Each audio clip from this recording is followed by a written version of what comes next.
Okay ဒီကကျွန်တော်တို့ HTML နဲ့ပါဓာတ်ပုံလေးထည့်ကြည့်အောင်เนาะခုဒါကျွန်တော် index.html ဆိုတဲ့ file လေးကိုကျွန်တော်ဖွင့်ကြည့်လိုက်မယ်ဖွင့်ကြည့်တဲ့အခါမှာဒီလိုလေးမြင်နေရပြီဟုတ်ပြီเนาะအဲ့ဒီပေါ်ကိုကျွန်တော်ကဒီ logo ပုံလေးထည့်ခြင်းတယ်ပေါ့เนาะဒီ logo ပုံလေးဒီလို logo ပုံလေးထည့်ခြင်းတယ်ဒီပုံလေးထည့်ခြင်းတယ်ဟုတ်ပြီเนาะပုံလေးထည့်ခြင်းတယ်ဆိုတော့ဘယ်လိုလုပ်မလဲ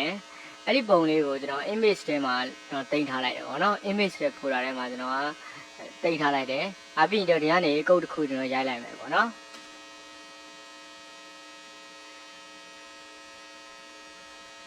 img image ကိုကျွန်တော်တို့က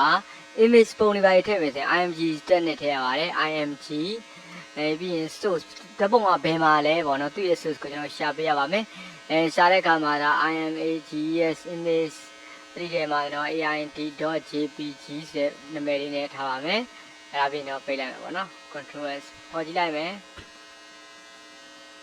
ဒီမှာပုံလေးပေါ်နေပြီပေါ့နော်ကဲဒီပုံလေးကိုကျွန်တော်က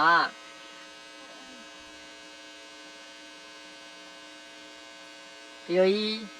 သူ့ပုံပြီးမှဒီမှာစာတွေကြာလာတယ်အဲ့လိုမလို့ခြင်းဘူးကျွန်တော်တတိတန်စီဖြစ်နေစဉ်ဒါကိုကျွန်တော် paragraph အနေနဲ့ style ပုံလေးလုပ်လိုက်အောင်ပေါ့နော် paragraph အနေနဲ့လုပ်လိုက်မယ်ပြီးတက်လေးကျွန်တော်ပြီးတက်ထဲကိုကျွန်တော်ရေးလိုက်မယ်ဟုတ်ပြီကျွန်တော် control s နေမယ်ပြီးရင် control s run လိုက်မယ်ဒီကတည်းကမှာပုံလေးရာဒီမှာ click တဲ့ကိုရောက်လာတယ်ခုနလိုမျိုးမဟုတ်တော့ဘူးပေါ့နော်သူကိုယ်တိုင်ဒီရင် paragraph တစ်ခုကိုဖြစ်သွားတယ် okay နော်ကဲဒါဆိုရင်တို့website တွေမှာဒီလိုပုံလေးကိုကျွန်တော်တို့ကဘယ်လိုခေါ်တတ်တယ်လဲဆိုတော့ banner လို့လည်းခေါ်တတ်တယ်ဟုတ်ပြီနော် banner လို့ခေါ်တတ်တယ်အဲ့ဒီအောက်မှာဒီမှာnavigation bar လေးတွေရှိတယ် okay နော်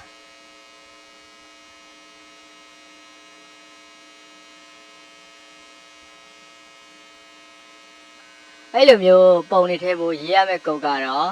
img tag bar img tag အဲ့ဒီမှာ source ဘောနော် source ဆိုပြီးတော့အဲ့ဒီပုံရှိတဲ့ folder နေရာ location နေရာကိုတခြားညွှန်းရပါတယ်ပုံရဲ့ extension လေးပါထည့်ပြရပါမယ် aind.jpg ဆို jpeg ဆို jpg ပေါ့နော် gif ဆို gif ပေါ့ okay နော်